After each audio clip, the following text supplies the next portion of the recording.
There's no light in your eyes, I Karonica. got nothing to say to the haters. I hate you. Coming to you from the floor of the CME Group, I'm Eric Wolfman Wilkinson. It's Wolfman Wednesday, December 21st. Let's get in the zone, the cash money zone. All right, what happened overnight? The equities were up through the roof, up over 100 points in the Dow, stuff like that. About 4:30, what happened is the ECB said that they were going to do LTROs, which is long-term refinancing operations. What this does is the ECB is going to be loaning to the banks in the European Union, and those banks are supposed to try and invest in the PIGS. That's Portugal, Italy, Ireland, Greece, and Spain. Get a 5% return on there. So then they get that carry trade, all right?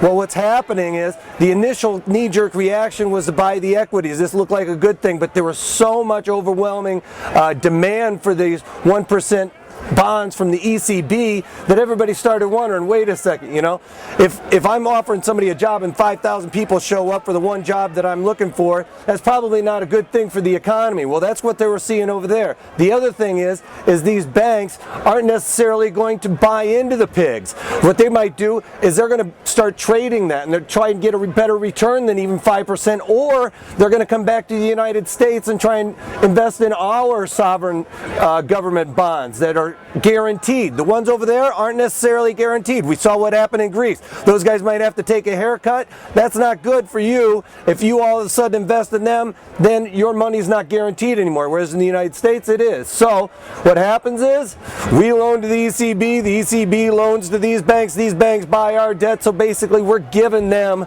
the spread on that. Basically free money, guaranteed. All right, take that.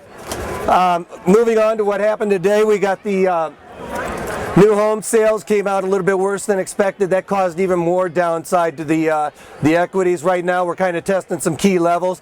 We got the S&Ps trading around 1229, 1230 area. That's a major macro support area. If we bust through there, the next level is going to be like 1223. Up to the upside, I got 1236. I actually think we're going to see a little bit of support here for the rest of the day. You might just see a little bit of bounce trade in between 30 and 35 for the rest of the day, trying to fill in some of that volume there and create a big bell curve on that, all right? The bonds are doing the same thing. We got the bonds trading down to about 143.19.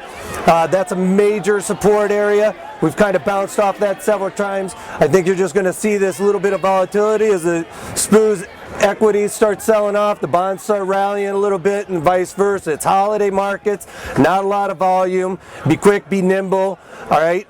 Don't get stuck in anything, all right? Take that.